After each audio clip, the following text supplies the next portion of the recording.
by PW4 and PW5 that the kidnappers repeatedly threatened the harm unless payment was made.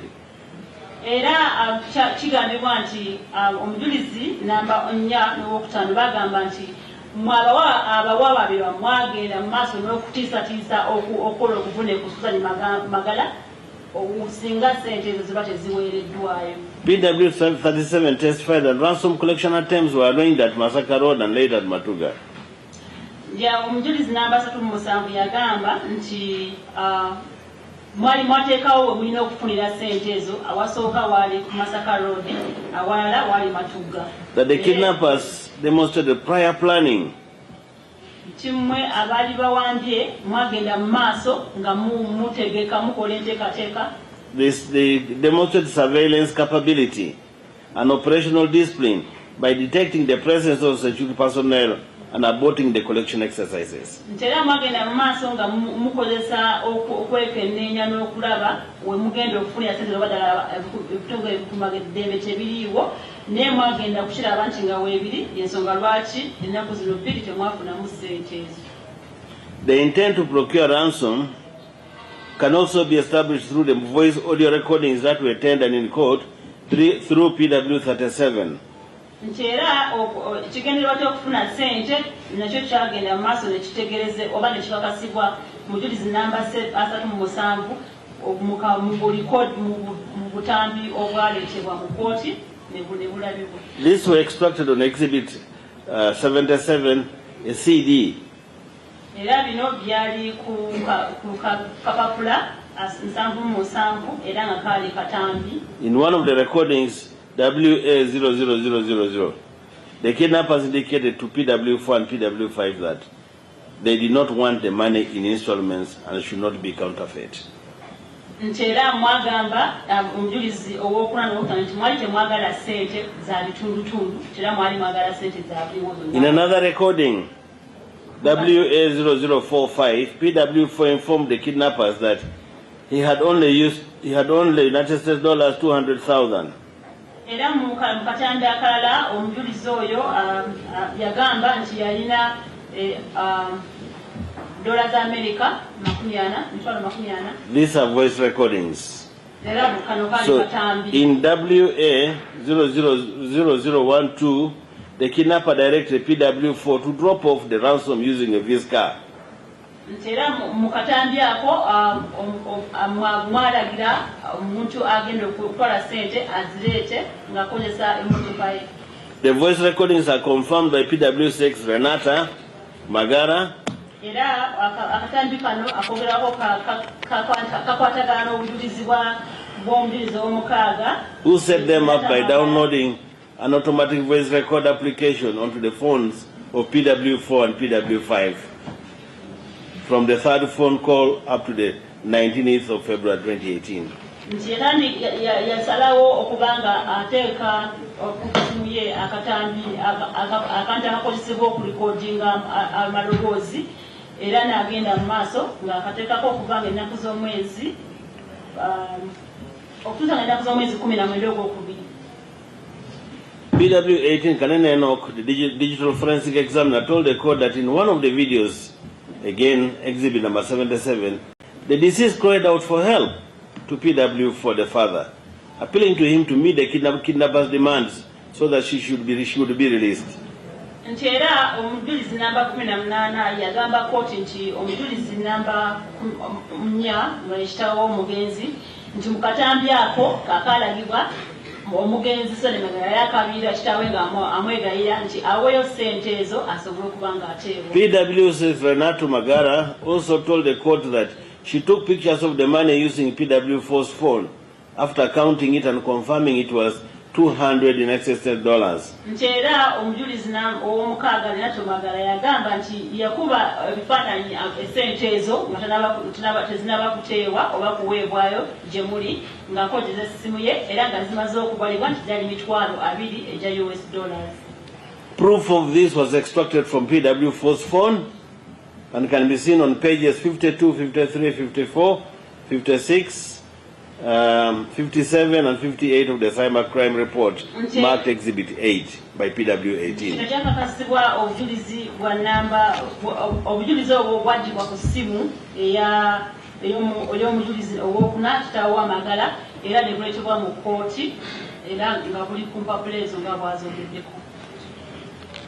The evidence regarding the intent to procure ransom is shown by the two attempts at Mpigi and Matuga ransom collection points.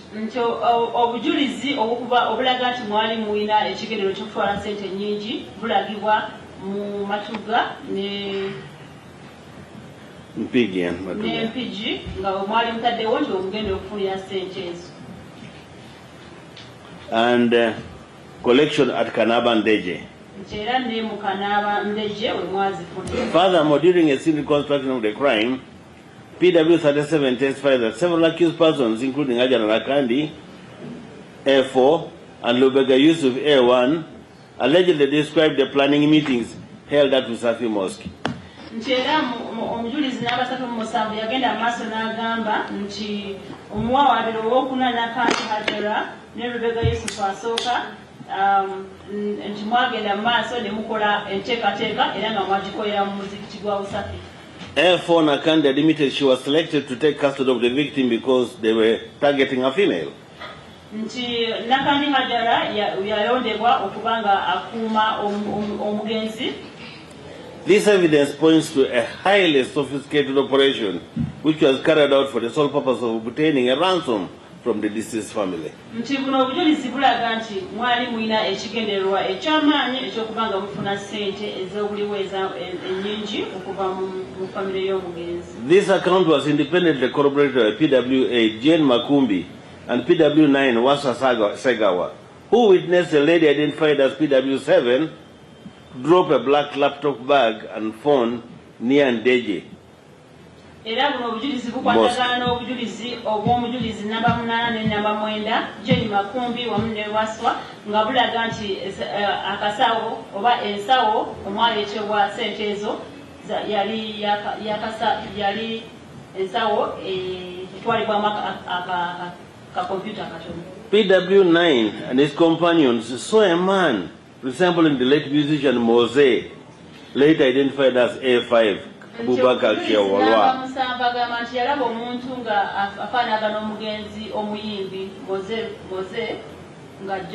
Pick up the bag after the lady left.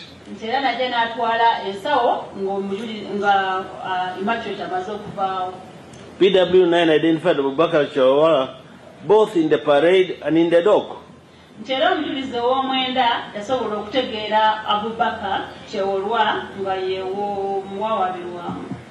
At the parade and at the dock.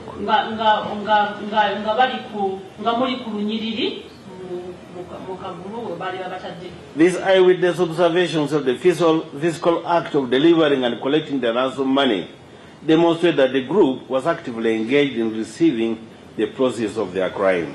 The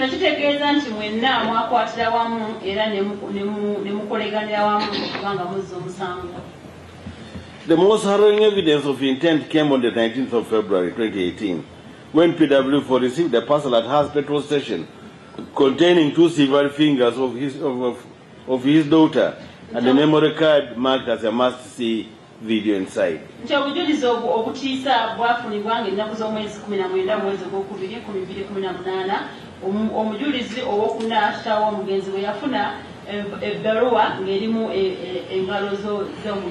PW12 later recovered this parcel from the family.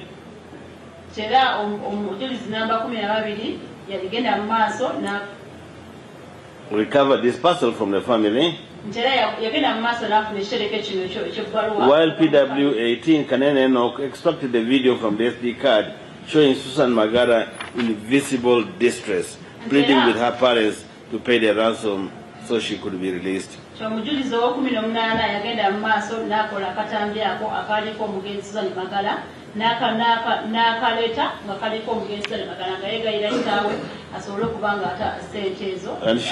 she had a bandage on her injured left hand. PW36 Juliet Naiga transcribed and translated the recordings capturing Yakubu's instructions on the amputation of the fingers and their delivery to their father as leverage. Era omujulizi namba 36 yagenda maaso n'aleta akatambi nga kalaga Yakubu ng'alagira okuba nga basalako obugenzi bamagala engalo era nga bazireeta okuba nga baziwa kitaawe. The defense attempted to explain the land and vehicle purchases as legitimate business transactions. Omagezaako oba babrayama babagezaako okuba nga banyonyola nti okugula emmotoka zino byali bya bizinesi. They claimed that the accused had independent sources of income. Bagamba nti mwali mulina sente zammwe oba mwali mulina bizinesi ezibawa sente. That some properties were family related and that purchases were made through normal commercial channels. Nti ebintu ebimu byali bya famire nti ate ebirala mwabigula nga muyise mu kugula ng'abantu abalala bagula. However, I find these explanations were general. They were vague and largely unsupported by specific documentation or credible alternative funding sources.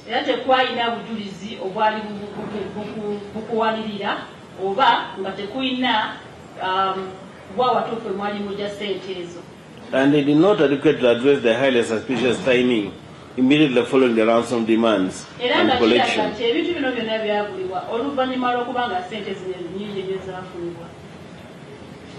Why in March? After the February kidnap and the murder on 25th and 27th.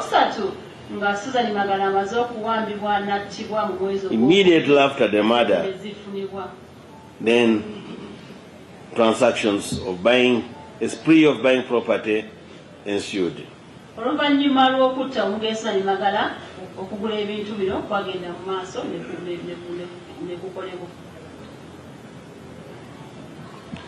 Crucially, the defense failed to produce any records, accounts of independent witnesses to show legitimate pre-existing funds sufficient for these substantial purchases.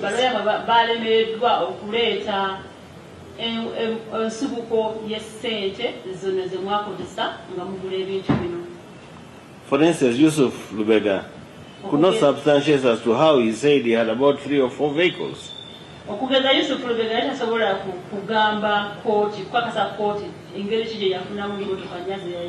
Yet he only claimed he was compensated by UNRWA with the 18 million.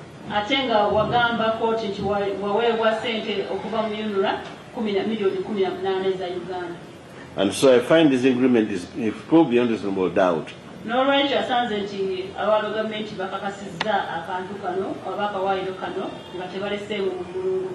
That the explicit ransom demands, the fiscal collection at Ndeje by A5, the video and transcripts of coercion and amputation instructions, and crucially, the subsequent coordinated purchase of 35 acres in Buike and other land in Luero, vehicles with large cash sums by the accused person and the associates forms an irresistible inference of specific intent to procure and enjoy ransom money. Okubanga sente zino zafunibwa n'okubanga ebintu bino byagulibwa n'okubanga zafunibwa okuva Ndeje zafunibwa mu Kanaaba n'okubanga ebintu bino byagenda mu maaso ne bigulibwa mu mwezi ogwokusatu bino byonna kitegeeza nti sente zino zabikola zaali zino ezafunibwa oluvannyuma lw'okutta omugenzi Magala. So I find that the prosecution proved beyond reasonable doubt that the intent of the kidnap was to secure ransom. Era asanze nti abagavumenti bakakasiza kooti nti ekigendererwa ky'okuwamba omugenzi Magala kyali kyakufuna sente zino ennyingi ezafunibwa. I shall deal with the aspect of participation later. I shall now deal with the offense of murder. The elements of murder that require proof beyond reasonable doubt are that there is death of the victim,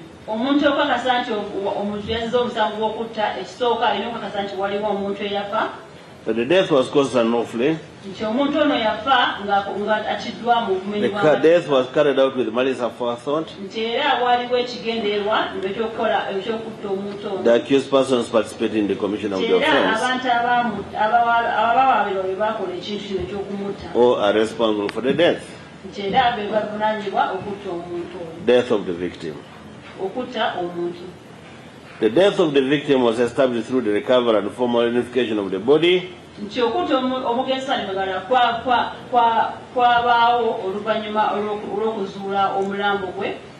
body was found dumped at Kitiko Birongo along the Entebbe Express Highway.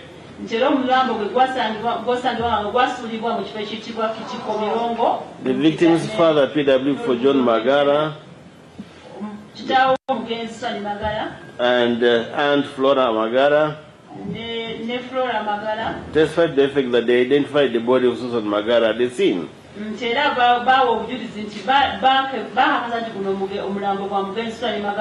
It was later formally identified at City Mortuary by her uncle Robert Magara.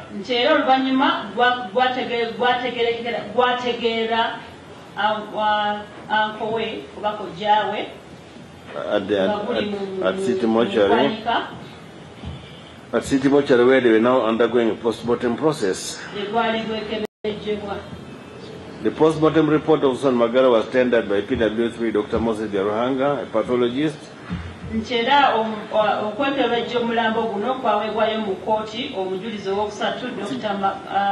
Biaruhanga, to document the physical state of the body, including missing fingers.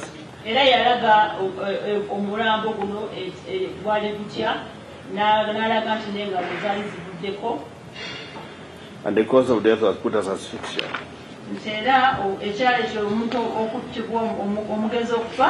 Which means lack of oxygen.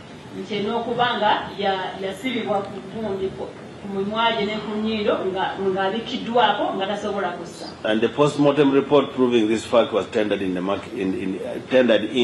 and marked as exhibit PE5. Second ingredient that the death was caused unlawfully. It was stated in the case of Uganda vs. Bakubi Muzamiru and another.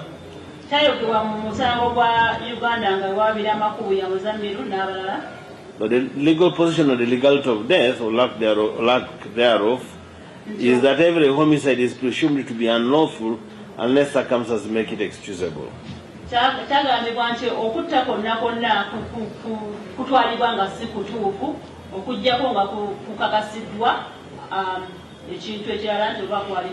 This position was laid down in the case of R versus Gusambiza, son of Wesonga.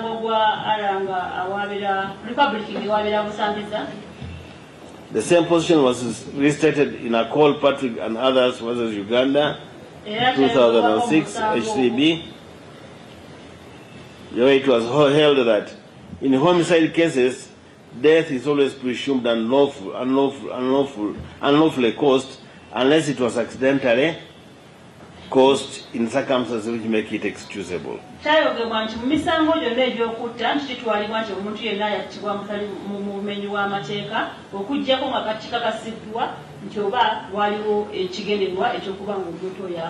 The prosecution relied on evidence of PW13 who conducted a post-mortem on the victim.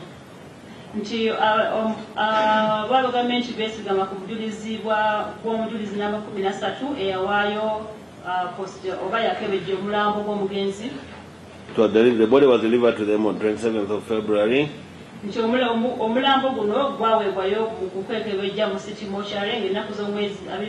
And they described the body as being that of a female adult with a height of 158 centimeters. 158. It was a well-nourished body. She had been putting on a short-sleeved, collarless black T-shirt.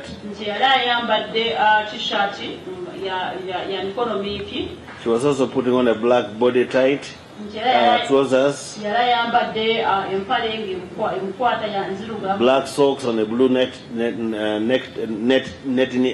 knicker, nti yali alina stocks nzirugavu wamu n'akawala ak'omunda ka blue. She was stained with brown feces and also had a purple bra. Nti era yali alina akaleega ka kitaka nga kalimu no. There were brown and fresh green grass particles and leaves on the outer cloth.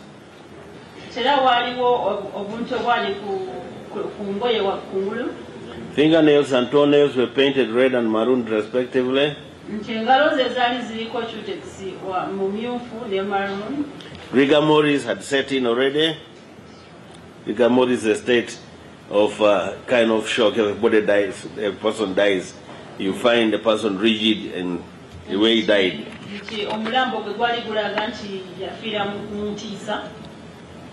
That means that by the time they saw the body, she had been dead for at least more than 12 hours.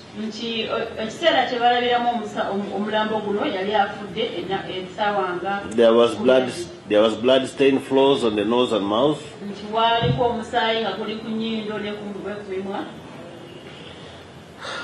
There were 2 pinpoint healing abrasions below the right knee and some insect bite injuries on the right elbow.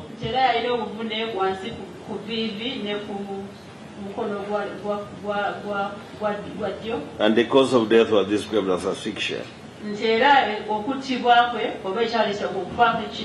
So I find that this ingredient was also proved beyond reasonable doubt. The third ingredient was that the death was carried out with malice aforethought.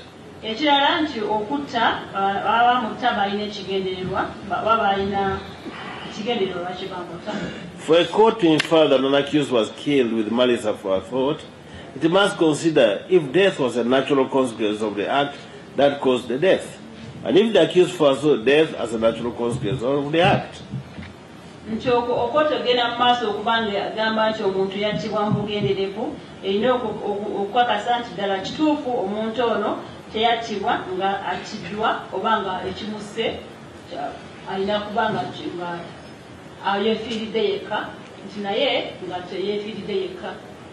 Section 174 of the Penal Code Act provides as follows on malice aforethought: that malice aforethought may be established by evidence providing either of the following circumstances.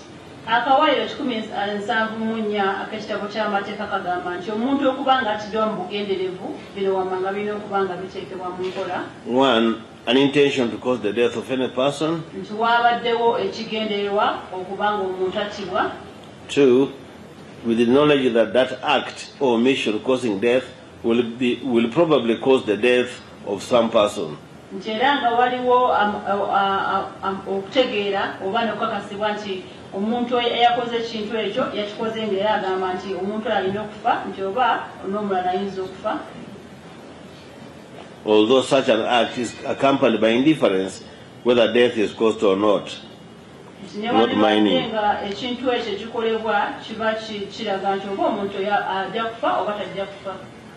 So, to establish malice aforethought under Section 191 of the Penal Code Act, the prosecution is not required to provide direct proof of the accused's state of mind, as courts recognize the inherent difficulty of proving the mental state of a person at the time of commission of an offense.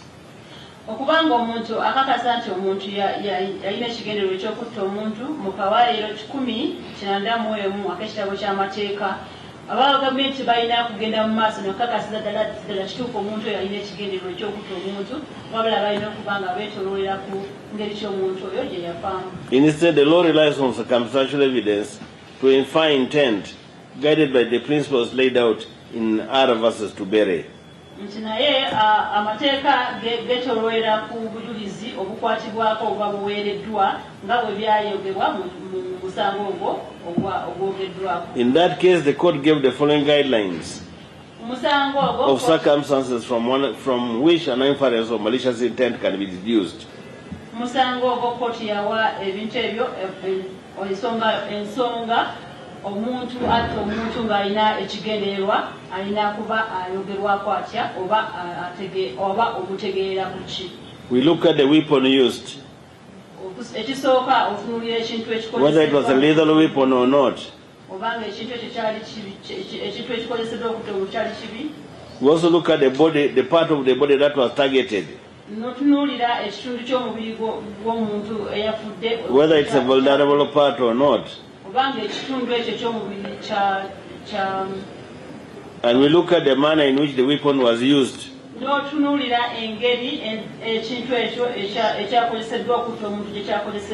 Whether repeatedly or not. Or the number of injuries inflicted. And we also look at the conduct of the accused before, during, and after the incident.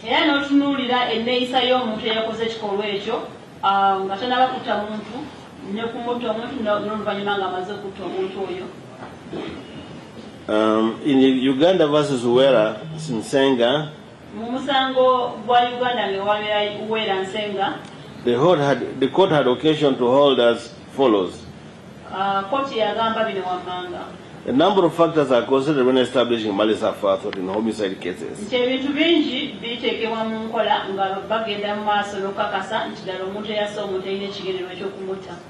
Because the perpetrators of crimes rarely use their voices to voice out their intention when committing the offenses.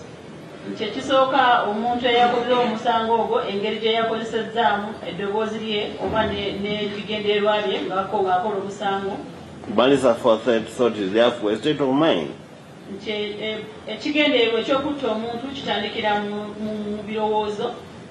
And that the courts usually deduce or make inference of the intention or knowledge from the circumstances surrounding the killing of and the weapon used, the mode of the killing, the nature of the injuries inflicted.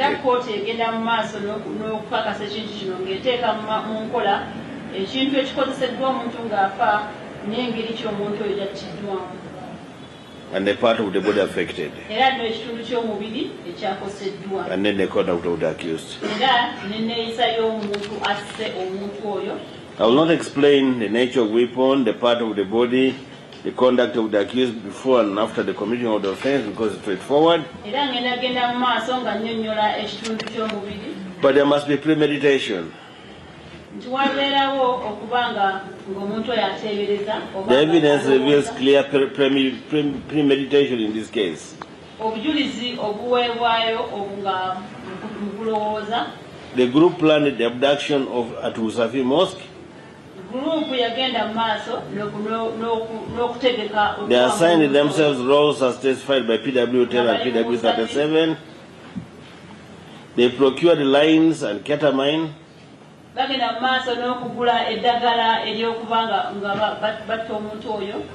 They held Susan for nearly 3 weeks.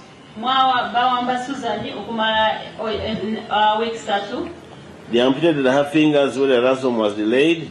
And ultimately killed her when she became a liability. For she had been held for too long.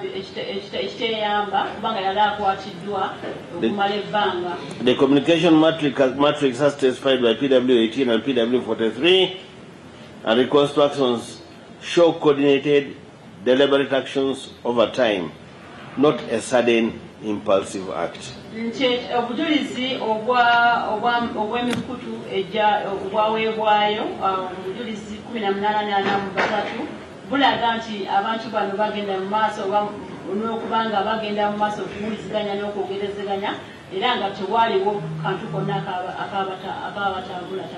The defense did not offer any credible explanation to negate malice aforethought.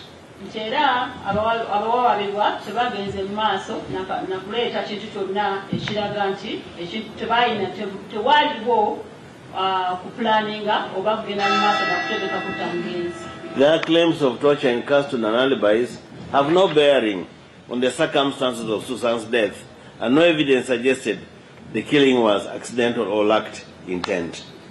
Okugenda mu maaso n'okugamba mbu mwabonyabonyezebwa nga muli mu makomera tekigaana tekijjaawo nti omugenzi Susan Magala yawambibwa era nattibwa era tewali kintu kyonna kireeteddwa nga kigamba nti omugenzi Susan Magala teyattibwa. The deliberate ossification, the prior amputation of the fingers, okugenda mu maaso n'okubanga mumukwata ne mumujjako omukono engalo ze. The prolonged premeditated detention and torture. Ogenda mu maaso nga mumubonyabonyera nga mumutulugunya. The subsequent concealment and profiteering from the crime. Ogenda mu maaso nga mumukweka era nga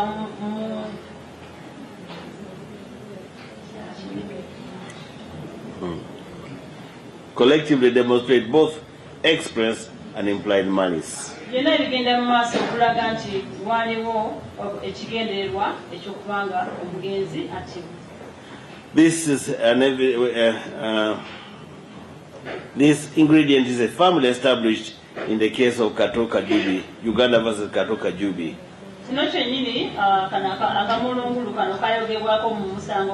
That malice aforethought can be inferred from the nature of the injuries, the part of the body targeted, and the surrounding circumstances.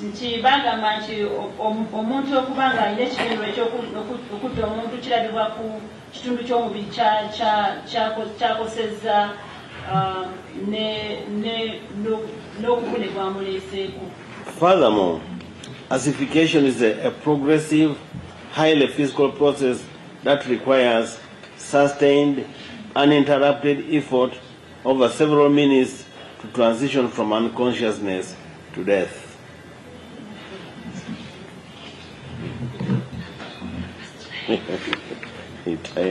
Furthermore, ossification is a progressive, highly physical process that requires sustained, uninterrupted effort over several minutes to transition from unconsciousness to death. Njogenda mu maaso omuntu okubanga atulugunyizibwa kireetebwa obuvune obumuleeteddwako nga bugenda mu maaso n'okweyongera okubanga bumuleetera okuva mu kutegeera n'agenda n'atibwa oba n'agenda kufa. This duration would have provided the perpetrator with a temporal window to desist, but since they persisted, the persistence required to ensure death through this means completely eliminates the possibility of an accident. Instead, it confirms a resolute, calculated effort where the perpetrators acted with the specific intent to kill, or at a minimum with absolute knowledge that their conduct would inevitably cause death. Kino kiraga nti mwabawamba omugenzi Susan Magala mwagenda mu maaso n'okubanga mulina ekigendererwa ekyokumutereka ate oluvannyuma ne muleetera okufa. So I find this ingredient of malice aforethought proved beyond reasonable doubt. Ekitegeeza asanze nti kino ekintu ekyekigendererwa ekyokuwamba n'okutta nga Now we deal with participation.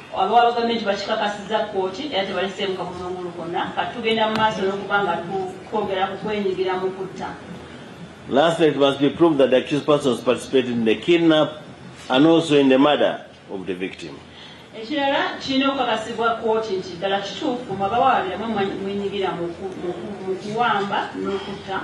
There should be credible and direct or circumstantial evidence implicating the accused persons as perpetrators of the offense.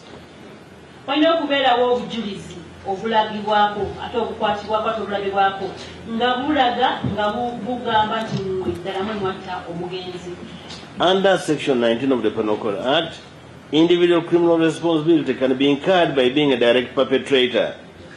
Nti akawairo 19 ak'ekitabo ky'amateeka kalaga nti omuntu kinnoomu asobola okubanga agambibwa nti yenyigira oba or a joint perpetrator kubanga kyakolebwa wamu.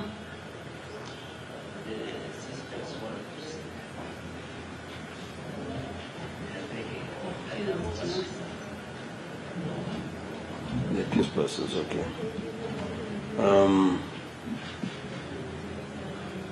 So this question of court, they can sit down. They've been standing for how many hours?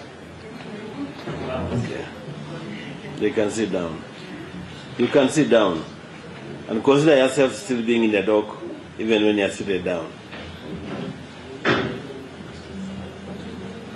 Mutule wansi naye mutegeere nti mukyali mu kaduukulu ako newandibadde nga mugenda kutuula wansi.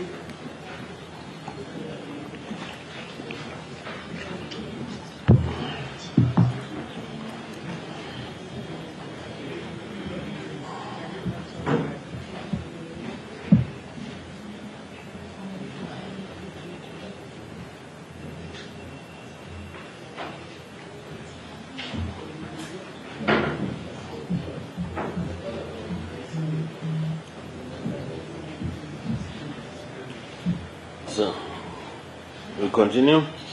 That there should be credible, direct or circumstantial evidence implicating the accused persons as perpetrators of the offense. Nti walina okubeerawo obujulizi nga bwankukunala obuleetera nti okukakasa ndala kituufu mmwe abawaabira mwakola ekikimu ekyobudde omugenzi. And under Section 19 of the Penal Act, individual criminal responsibility can be incurred by being a direct perpetrator, a joint perpetrator under a common concerted plan, and an accessory before the offense.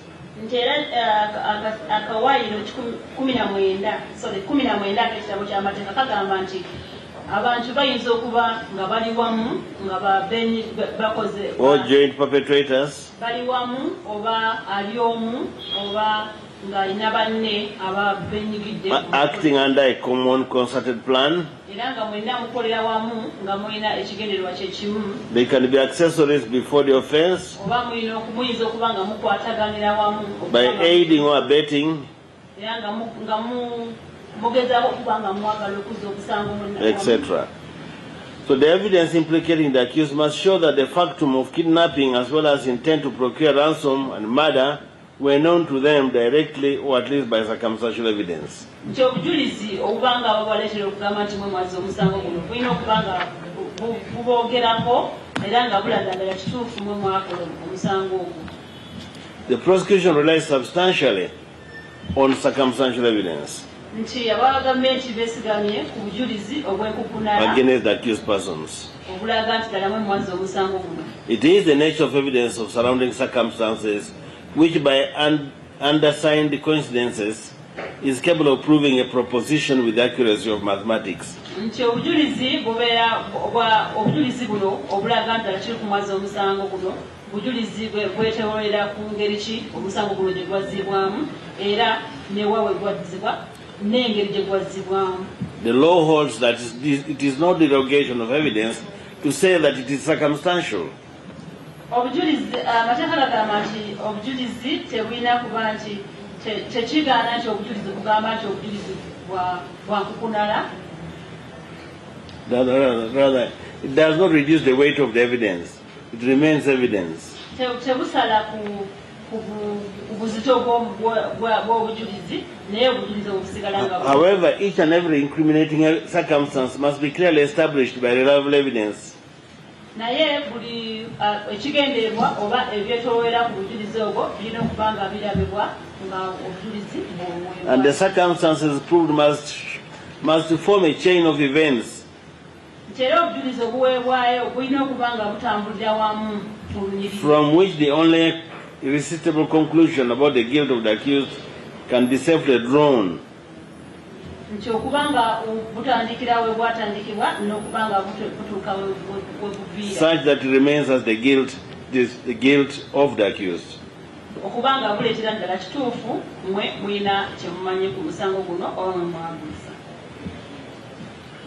The court must find before deciding upon a conviction that the explanatory facts are incompatible with the innocence of the accused and incapable of explanation upon any other reasonable hypothesis than that of guilt. Kkooti erina okusalawo nga tenaba kusingisa abantu bonna musango nti ebintu ebireeteddwa mu bujulizi oba ebisangibwa mu bujulizi buno biraga nti ddala kituufu tewali bumulungulu busigaddemu abantu bano ebaza omusango. It is thus essential to inquire with the most attention that what other hypotheses there may be which may agree wholly or partially with the facts of evidence. Nti era kirina okuba nga kitwalibwa nti wayinza okubeerawo ebintu ebiyinza okuba nga tebikkaanya na bujulizi oba nga bikkaanya nabo oba nga kitundu bikkaanya nabyo kitundu oba nga bikkaanyiza ddala wamu nabo obujulizi obuba buleeteddwa.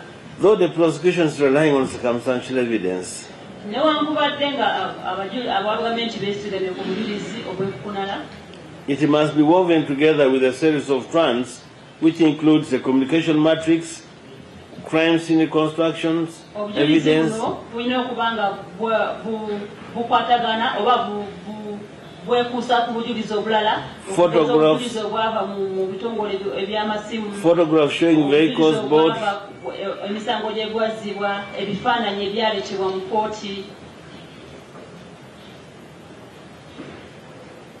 In other words, accumulation of wealth after the alleged crime, n'okubanga waliwo obugagga obungi obwafunibwa oluvannyuma lw'omusango okuzzibwa. It is also woven together with call data records. Nti wamu n'ebintu ebyaggyibwa mu bitongole by'empuliziganya. The prosecution relied on testimony of PW10 Frank Nyakairu, Babagambe nti beesigama ku bujulizi bw'omujulizi namba 10 Frank Nyakairu, who testified about the other investigative response to the kidnapping and to the eventual identification of the perpetrators. Eyawayo obujulizi engeri omuntu gye yakwatibwa n'atwalibwa mwe abawababirwa. He told court that he is the one who initiated tracing measures on the telephone numbers used by the deceased. Yagamba kooti nti yagezaako okuba nga agenda mu maaso n'okulondoola amasimu. He testified that the following lines belong to Magara, Susan Magara, that is 0774 634 696. And another line 070 163 4696. The two lines belong to Susan Magara.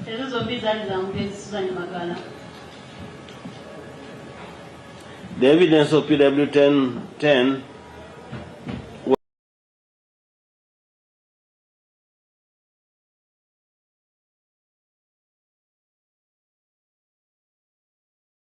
was obtained before suspects had been identified and therefore carries substantial evidential weight because it represents the initial investigative findings.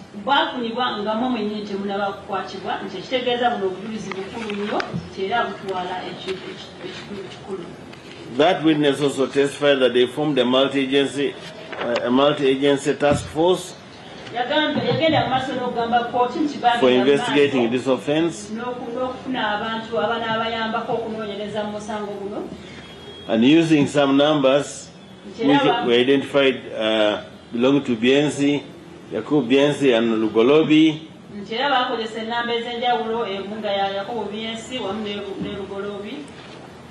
He prepared a communication matrix using a machine called Y2K.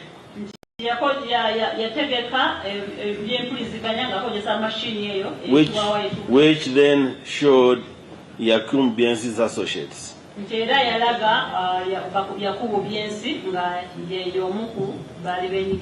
The matrix indicated Yakub was in constant communication with the number 070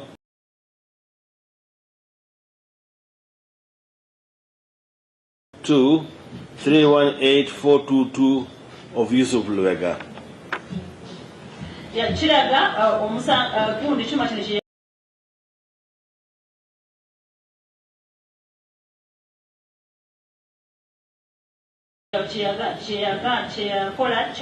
Yakubu Biensi yalinga ayogerezeganya n'essimu namba 0702 3 munya 22 ngera enesimu y'omu bayita Yusuf Lubega. And a number of 0758 nti wamu n'endala 075 8 478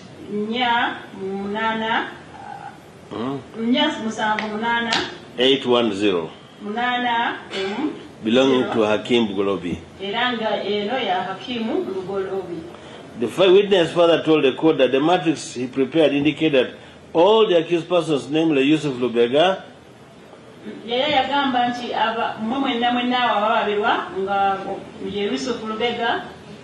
were in constant communication before, during, and after the kidnapping of late Susan Magara.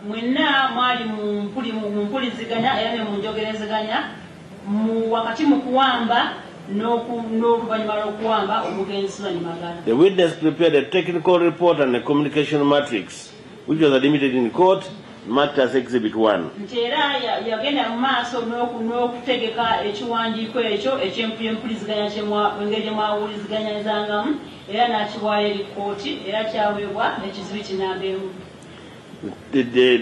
PW10 also told court that the team arrested Yusuf Lubega's mother and brother Ntera yagenda mu maaso n'awaayo n'agamba nti ttiimu yagenda mu maaso n'ekwata maama wa Yusufu. And the mother and brother admitted that the number ne muganda we era ne bagamba nti which we had mentioned earlier on top belonged to Yusuf Lubega. nti ennamba eya 0702 neziddako nti ya Yusufu Lubega.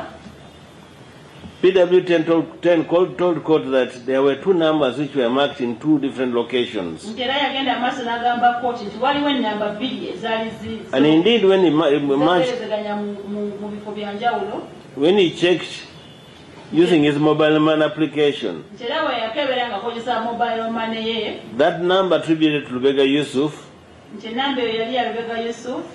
actually belonged to Lubega Yusuf. And after mapping them, they matched with the clusters, that is 0702318422, and the cluster of Hakim Lugolobi, the cluster of Lubega Yusuf, and the cluster of Lugolobi Hakim.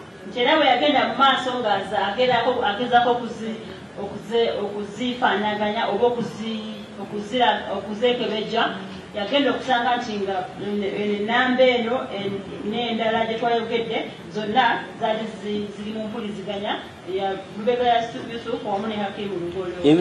Even the one of Hakim Lugobi, he checked using his mobile money application, it revealed it was for Abdul Hakim Lugolobi. Nchera ennamba eno 0758 yakebera akozesa essimu ye eya mobile money.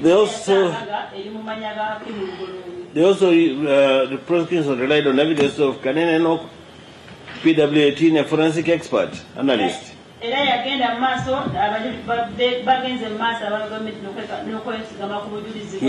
the telecommunications made during the kidnapping and ransom period.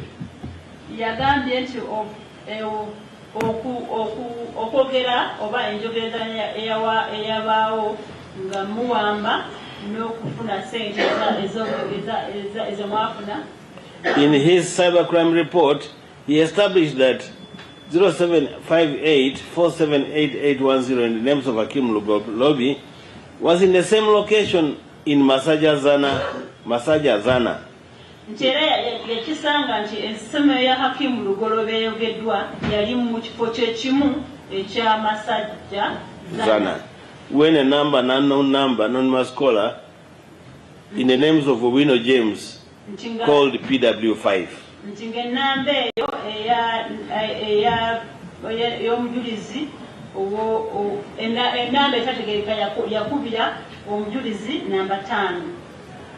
And that was on the 19th of February 2018.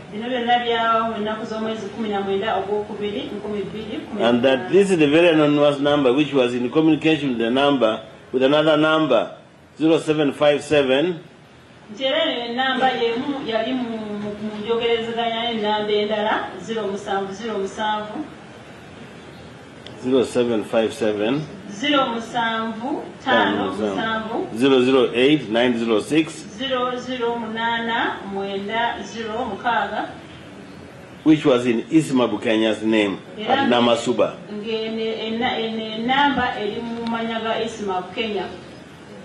At Namasuba. That on the same date of 19th of February 2018, Hakim Lugolobi, using the same number,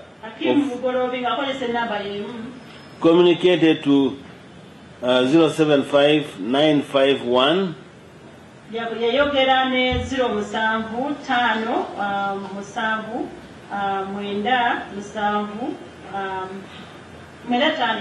07595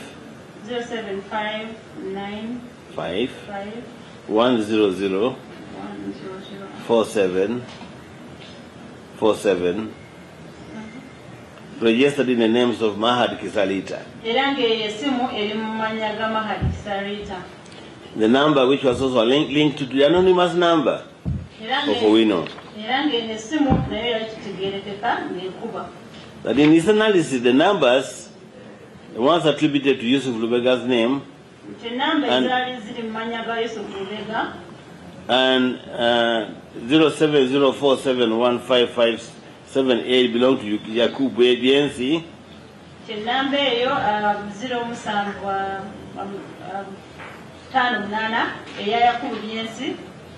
and the number 0705-284-468 of Hassan Kato.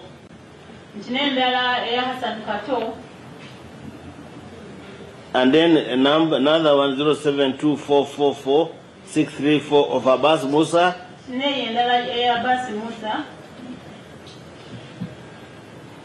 And then of 0782739003 of Bukenya Isma. And another of 0705780720 of Hussein Waswa were all found to be common associates of number belonging to Hakim Lugolobi.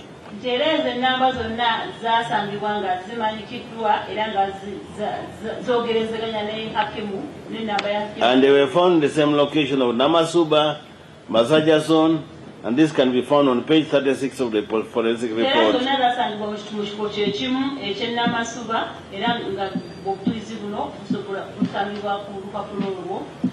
Exhibit number 8.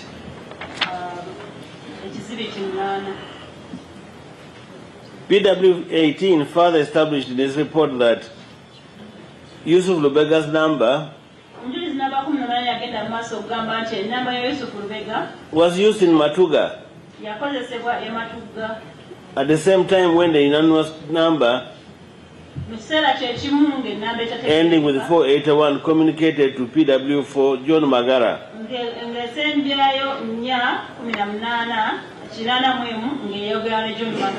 In Matuga on the 17th of February 2018. And that this very number happened to be an associate of Lugolobi Hakim, who was also in Matuga at the same location.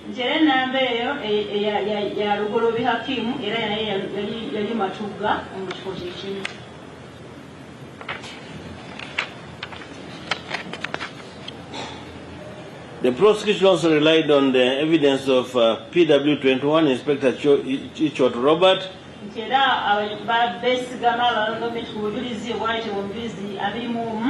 who was attached to Director of Forensic Services in Naguru,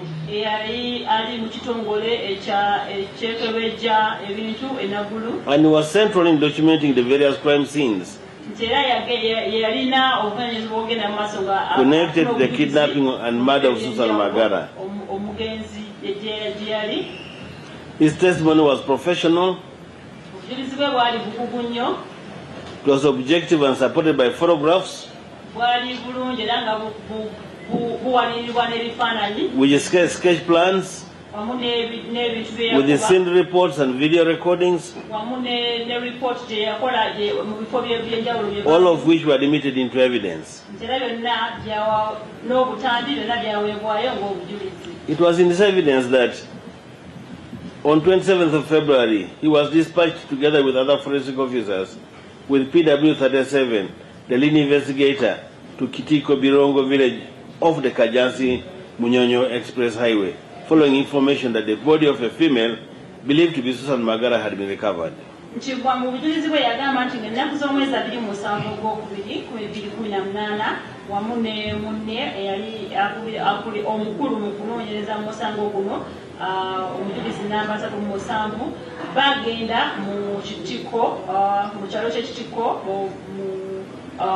Express Highway.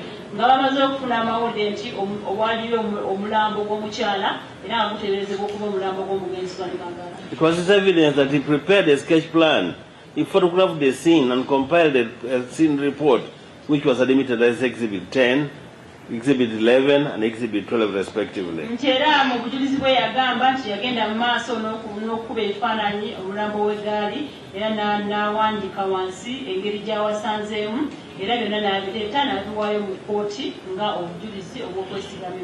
PW21 also stated that he participated in several scene reconstructions conducted with the different accused persons.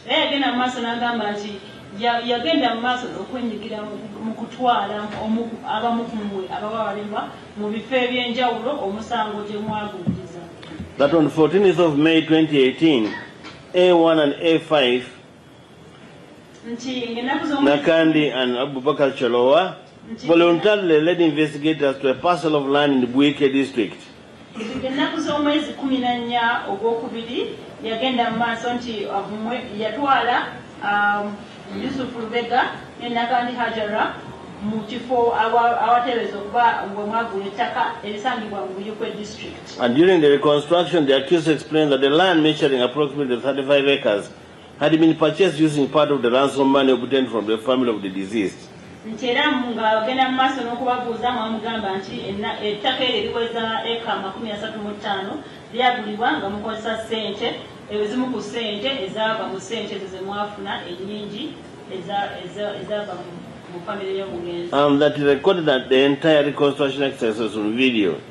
Nchera yagenda mu maaso n'agira akatambi n'akwata akatambi k'ettaka lyonna n'engeri gye The accused persons identified building materials, and explained that the intended developments were to be financed using the ransom proceeds.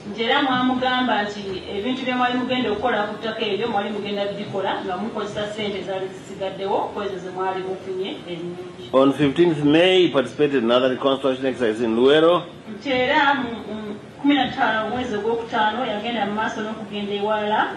Involving Lubega Yusuf, Aid Bukenya Ismail, and other accused persons. They were led to that other person in Luero, parcel of land in Luero, where they said they had purchased it at about 14 million. They saw there a small house incomplete, which was under construction, a pit latrine under construction,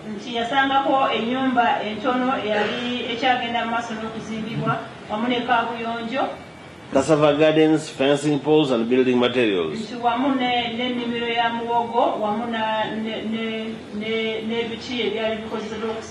that Yusuf Lubeg explained that the house was intended for caretakers, while the land would be used for agricultural purposes.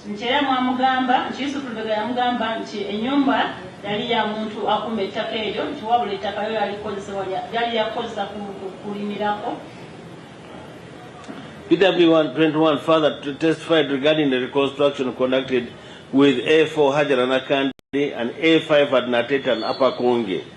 Nchera yagenda mu maaso n'okuwa obujulizi okuba mu ngeri gye mwamutwalako mu nyumba Nakandi Hajara wamu n'ekyolwa Abubeka mu nyumba y'Ekkonge ne mumulaga bwe mwali mutereka. It was his testimony that the accused persons voluntarily led investigators to the house in Church Zone, Natete, where Susan Magara had initially been detained.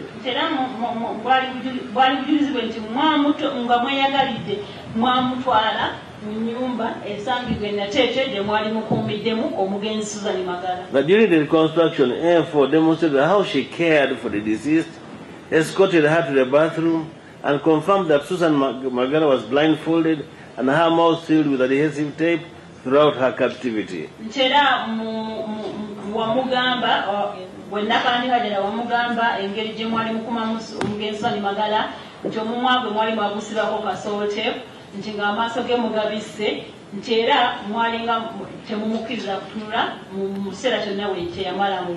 was kept there before being transferred to Upper Konge. He also testified on the reconstruction of Nkonge house, at Upper Konge house.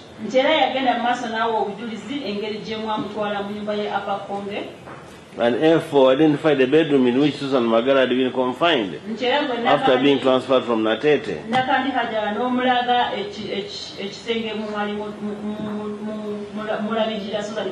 And she explained that she had been led there by Yusuf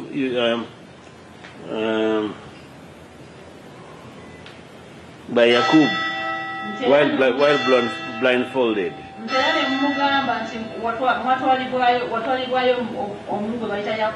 And remained there under continuous guard. Both A4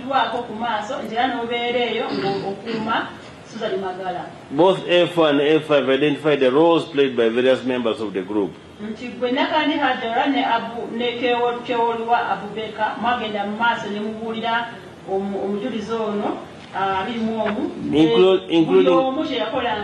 including the guarding of the deceased by A7,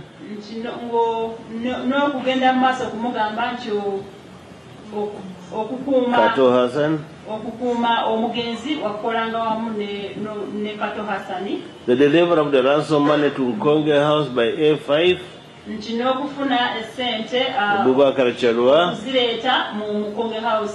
the cutting off of the deceased fingers and her subsequent murder by A9,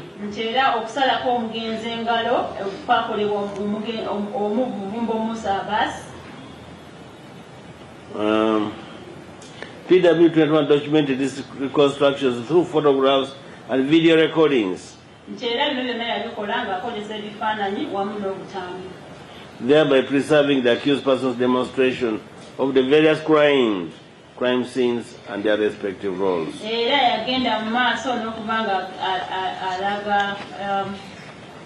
PW21 also testified that he documented the reconstruction of the ransom collection at Lubugumu, Nindeje,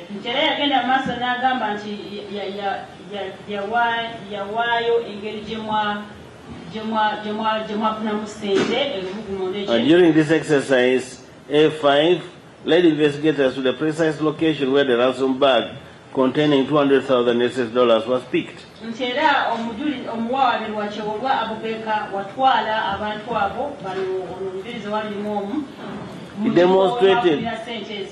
It demonstrated where each participant was positioned. He identified where PW7 placed the ransom bag and the point where they bypassed each other. He explained how he eventually picked up the money before transporting it to Konge House, and also confirmed the presence of bystanders at the point of pickup of the ransom.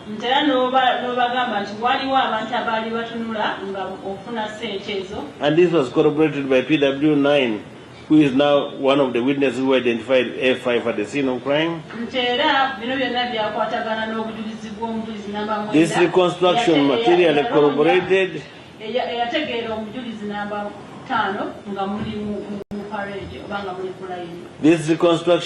corroborated the prosecution evidence concerning the collection and subsequent distribution of the ransom proceeds.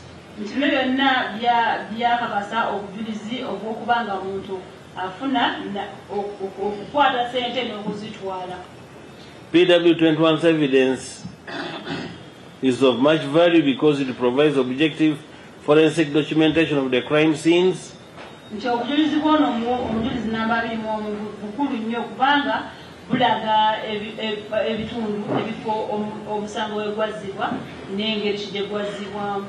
and independently corroborates the prosecution's narrative of the offenses.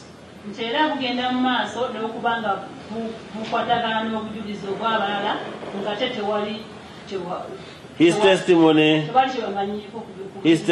links all the accused persons to the places of detention, the murder scene, links all the accused persons to the places of detention, the murder scene, the collection and utilization of the ransom money, and the disposal of the body.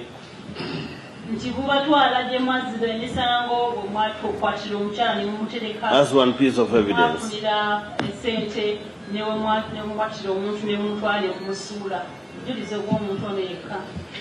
Significantly, the accused persons themselves led investigators to locations that were previously unknown to the police and demonstrated their respective roles during the commission of the offenses.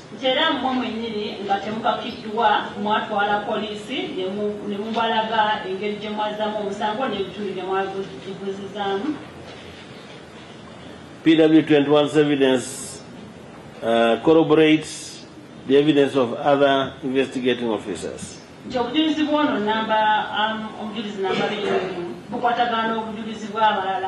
As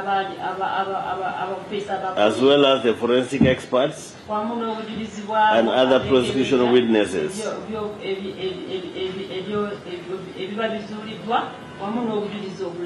But above all, it places the kidnappers, all the accused persons at the center of kidnapping, nti naye okusinga byonna buwaayo oba mwenna abawawabirwa detention, mwali mwenyigira mu kuwamba n'okutereka, ransom collection, and eventual murder of Susan Magara. n'okufuna ssente nnyingi wamu n'okutta omugenzi Susan Magara.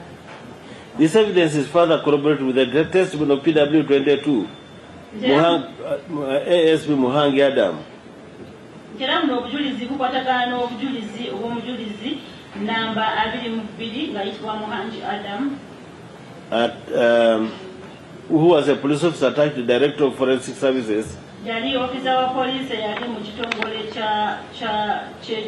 ekikulira okwekenneenya. And who by then was the head of the Forensic Photography Laboratory. Era yali akulira ekitongole ekyekebejja ebintu byonna ebiba birekeddwa. He too said he participated in the crime reconstruction exercise. Naye yagamba nti yagenda mu maaso n'okwenyigira mu kutambula mu bifo byonna byonna with the PW30 ASP Pius Chaningombe nti wamu n'omulala and AIP Yanusu Baise. Charles Chaligomba wamu nani. So as seen above, this evidence is corroborated of evidence of PW21 is corroborated by evidence of other police officers.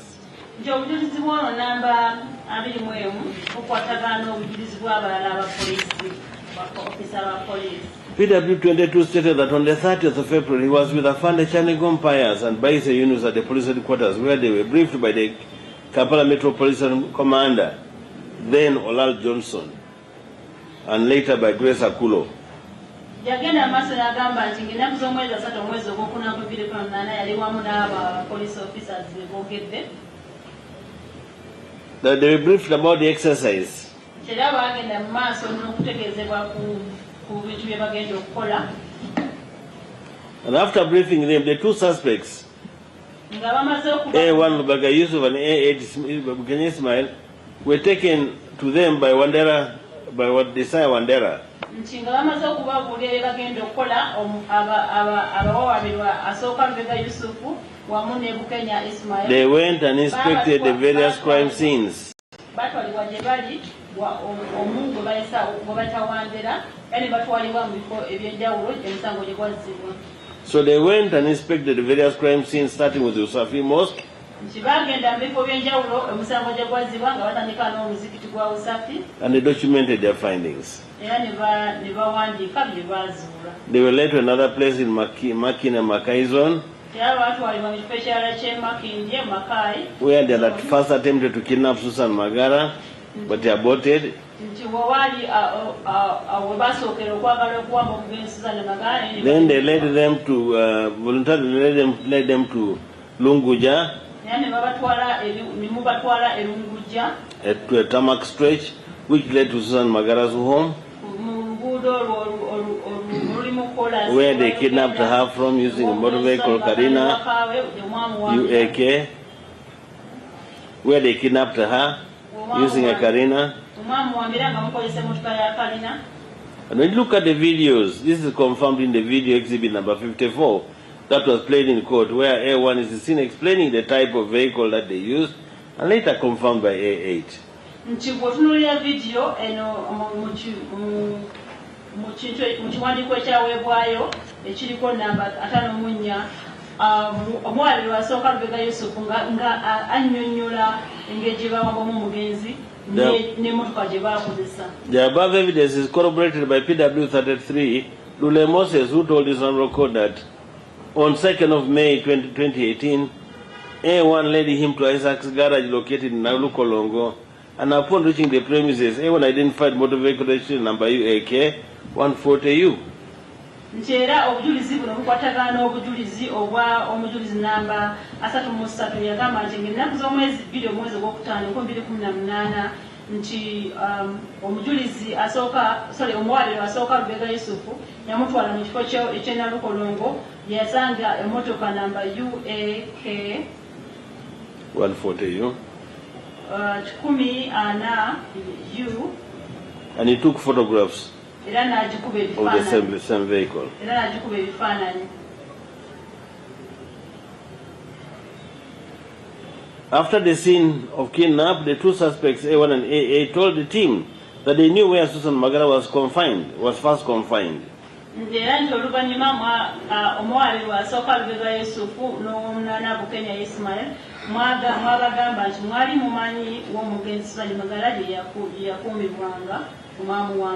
they were willing to take them to that place, Natete Child Zone. But around 1100 hours, A1 and A8 took the team to Church Zone Natete, where the place was identified as A4 Ajara Nakani's home.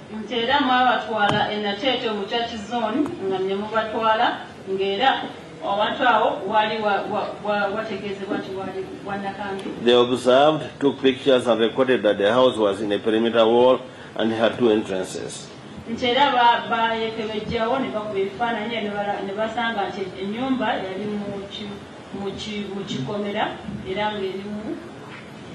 That after the Natete Church Zone, the team was led to Kasenge, Nakera Zone, then Bulenga on Michana Road.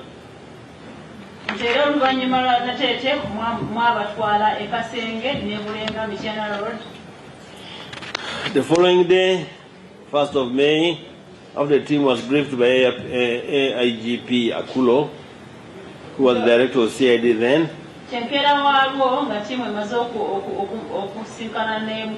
the team was led to Kajansi Maya,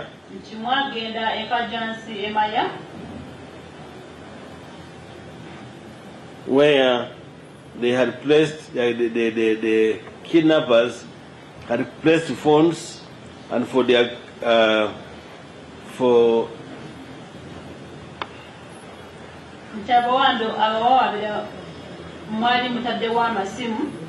that A1 and AA led the team to Kajansi Maya, where A1 informed the team that the accused persons had placed phones at a certain point and directed PW4 to go and pick them up to enable him to communicate with them, the accused persons.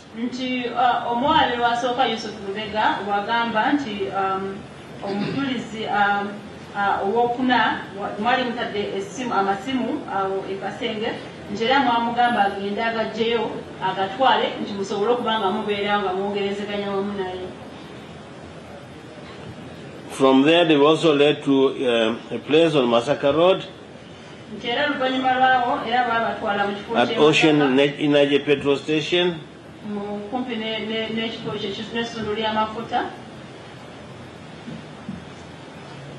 where they had again put some phone. The area was observed, was swampy with papyrus plants on both sides.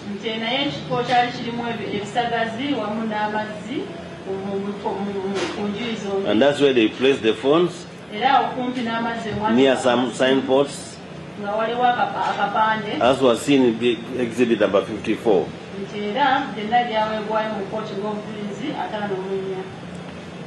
That after that they went to Matuga along Kampala Road, Kampala Guluru Highway, past the Matuga police station, on a downward slope, and A1 showed the team the exact point where the ransom was meant to have been dropped. Again, it was not successful because PW4 went to security.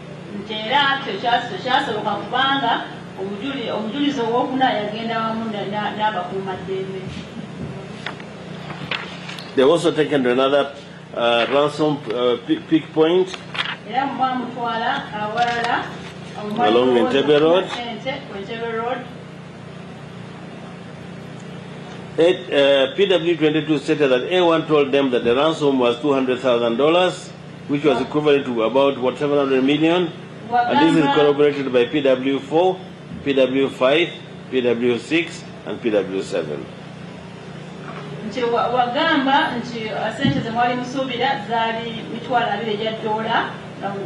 omujulizi namba 22 yagamba kooti nti omujulizi esente ze baali basuubira mwali musuubire zaali $2,200 era buno obujulizi bukwatagana n'obw'omujulizi owokuna owokutaano ow'omukaaga wamu n'owomusanvu. PW 22 documented and recorded all the above seals that were tendered in the court as Exhibit 18. The reports and 19 sketch plans. He then imaged the recordings on a 32 GB flash disk. And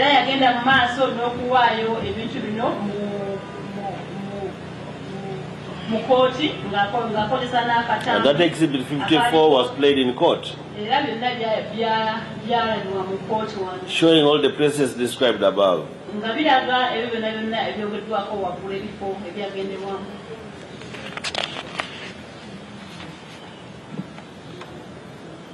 So PW 22's testimony provided an independent forensic corroboration of PW 21's evidence. Obujulizi namba 22 agenda maaso obujulizi obukwatagana obujulizi bwa bujulizi namba. And PW 22 maintained that during cross-examination that he personally observed no injuries during reconstruction, no suspect complained of torture, and A1 Lubega freely volunteered information during reconstruction of crime scenes. Ntera obujulizi namba yagenda maaso n'agamba nti mu biseera gye baba batwalira gye mwaziza omusango tewalina omukumo yatulugunyizibwa, tewalina omukumo yakakibwa kuwa bujulizi obwo wabula mwabuwa nga mweyagalidde. This evidence directly rebuts the defense of allegations that the reconstruction was obtained through coercion. Era buno obujulizi bujjawo obujulizi obugamba mwagamba nti ebyo byonna mwabikola kubanga mwali mukakiddwa okubikola. PW 22 further explained that the report was prepared jointly with PW 38 ASP Channing Home, who was then the team leader. Yagamba nti obujulizi buno yabukola awamu ne munne Channing Home John.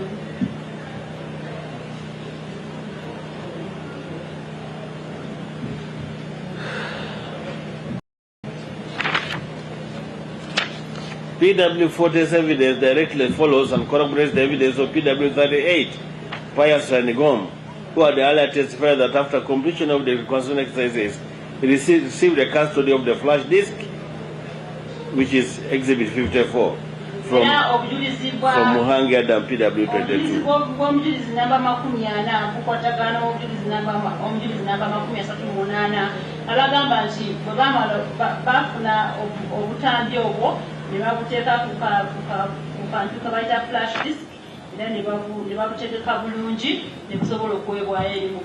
And this is seen to serve the link. This serves to confirm that the chain linking the evidence is authentic, and it was done with integrity. Babunoonyereza bulungi era bakozesa obukugu n'obwegendereza nga babunoonyereza era nga babufuna era tewali nakantu nakamu kamenyebwamu nga banoonyereza obujulizi. It ensured the integrity of the electronic exhibits evidence. Obwegendereza n'obumanyirivu nga bawaayo akatandika mu kooti.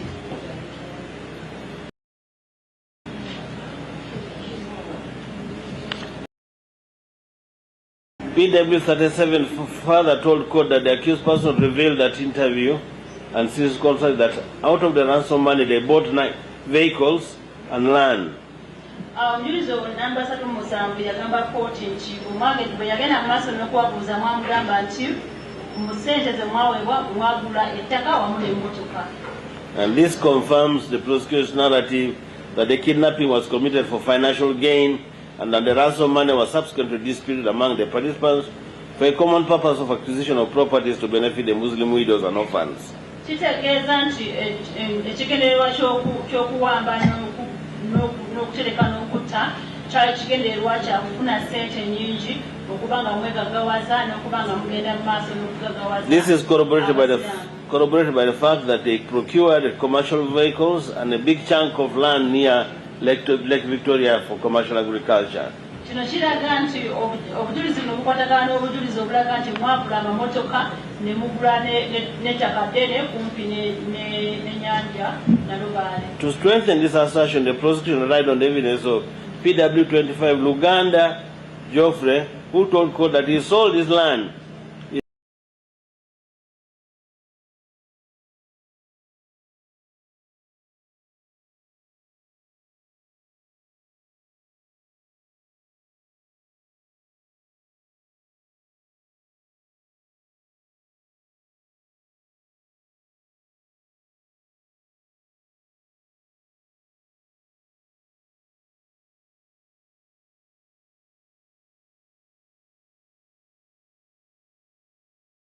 part of the evidence showing how proceeds of crime were converted into assets.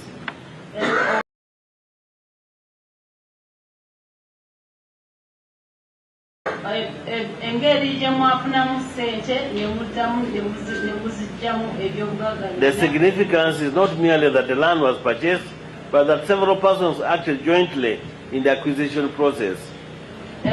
Tekitegeeza nti ettaka lyagula naye kitegeeza nti ebintu bingi ebyagulibwa mu ssente ezo. And therefore they acted in concert and with a common intention. Tekitegeeza nti mwakwataganira wamu era mwali mulina ekigendererwa kyekimu. It also confirms conduct after the offense. Era kiraga n'amasimu agaakubibwa oluvannyuma lw'omusango ogwazzibwa. The same was from the land obtained from Luero. Era byebimu mu ssente zaagulibwa. Irene Namubiru, the owner of the land, testified that she sold her land to the accused persons. Namubiru Irene nannyini ttaka yagamba nti yatunda ettaka yaliguza mmwe. So she said that he saw in that land Salimu Zamiru, Bukenya Ismail at the chairman's place, and they all proceeded to the vendor's place, who was called Irene Namubiru.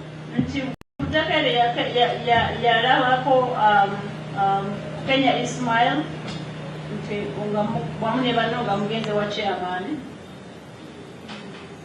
that the prospect purchasers returned to inspect the land.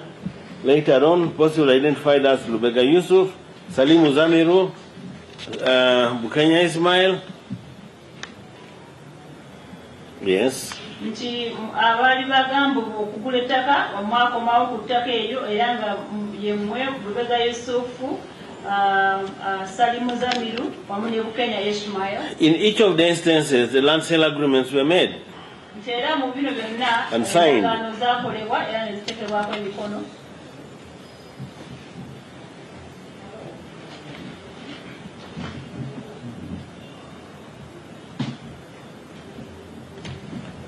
There was also evidence from people who sold motor vehicles. For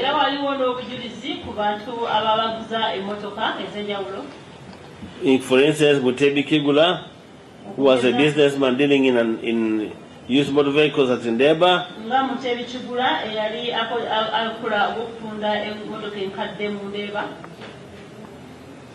His evidence links A8 Ismail Bukenya to the purchase of a motor vehicle shortly after the kidnapping of Magara.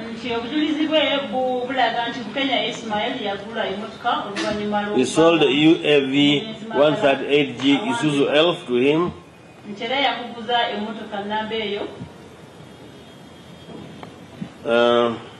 It was evident that the buyer was Ismail Bukenya. The agreed price was 25 million. And there was a written sale agreement. Imamul, PW30, also testified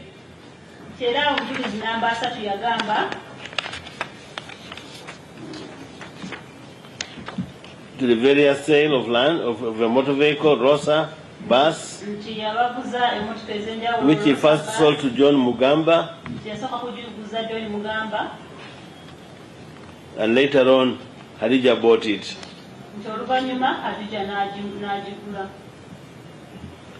PW35 Mugamba John testified that he sold motor vehicle registration number UBB 711R a Fuso Rosa bus to Air4 Jaranakandi for approximately 80 million.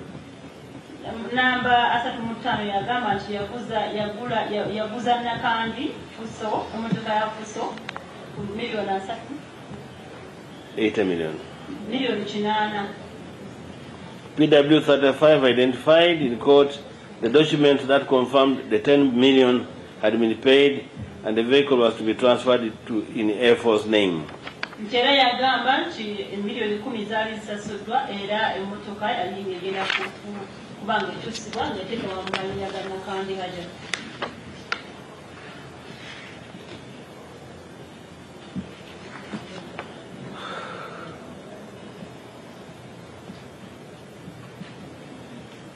PW 32 identified receipts issued in relation to the transactions, documents containing his handwriting, his signatures, and a photocopy of driving permit associated with the transaction.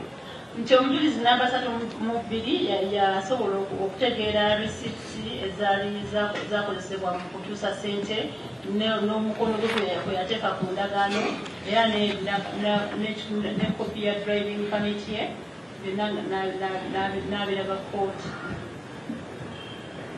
PW 32 directly identifies Lubega Yusuf and connects him to the substantial motor vehicle transaction. Era yasobola okutegeera Lubega Yusufu n'agamba nti yali mu kugula motoka eno. Together with the PW 25 to PW 29, 30, 31, his evidence helps establish a pattern of land and vehicle acquisitions that are consistent with the enjoyment and distribution of ransom proceeds following the kidnapping of Susan Magara. Nti wamu n'obujulizi obw'abajulizi bano 25, 29, 33 abalaga nti ebintu ebyagulibwa ng'emmotoka wamu n'amataka byonna byagulibwa nga bakozesa ssente nnyingi eziteeberezebwa okuba nti ze baafuna. He also recovered, PW 37 also recovered documents pertaining to the properties acquired as the logbook was recovered from A8, UAP 232F Toyota Hiace, white in color, UAX 962G Toyota, also white and blue. The agreement between Mbabazi and A8 and the logbooks were recovered from A8. For UAK 140U, Karana used in the kidnap was also recovered. The UBB, a boon, was also recovered. Air Force vehicle used in transporting the body was found hidden in Mukono. Obujulizi bwa namba 37 bwalaga nti okutabo bw'emmotoka bwagezaako okukyusibwa ng'era bino byonna byali bikolebwa nga biteekebwa mu mannya gwa Bukenya Ismail omuwaabi wa namba 8 era n'abalala abaakunda mmotoka nga mulimu ngamba bati era ne bagamba nti endala emmotoka emu yasangibwa ng'ekwekeddwa e Mukono. So it should be noted that logbooks, photographs and titles were all exhibited in court. Obutabo bwa motoka n'ebifaananyiza by'emmotoka wamu n'endagaano z'okugula amataka and their numbers established. byayitibwa mu kooti era n'ennamba z'emmotoka zonna zaweebwayo mu kooti.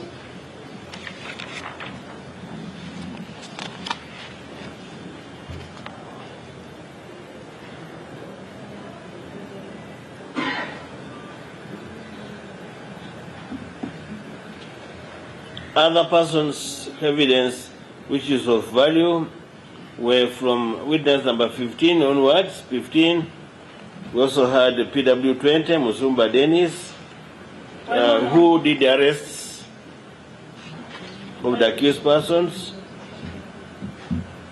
Yes. Number 15 eyenyigira mu kukwata abamu kumwe.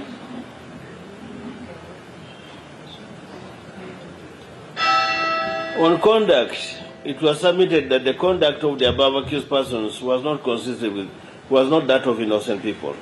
Era mu neeyisa kyagambibwa nti enneeyisa yammwe oluvannyuma lw'okukola omusango yali teri neeyisa ya muntu atalina kyamanyi kukuzza omusango. And this was elaborated earlier on. Era kino kyayogeddwako emabega. because Chewolo Bubakar obstructed the team who was trying to arrest Bukenya, and Yusuf Lubega ran into the mosque, and which caused the chaos.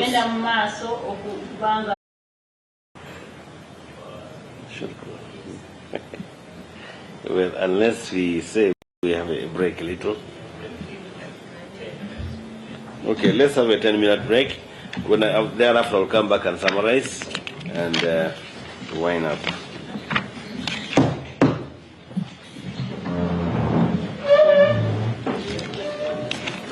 Can you bring them? Bring this. Bring this.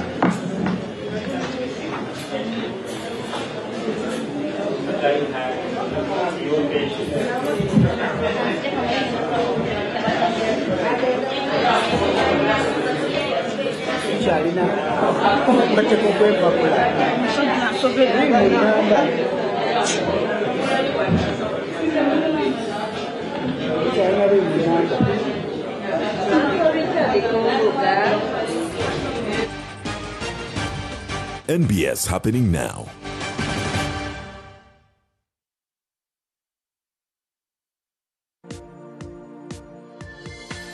NBS Tonight, brought to you by Chills. Start something malty with the new Evervest Malt Apple and Pineapple. Try the burst of sweetness and it's 100% taste, zero alcohol. Available in a shop or supermarket near you. Evervest Malt. Make every moment golden. Do you think our security is tight enough? Yes, madam. Very, very tight. Do you think our security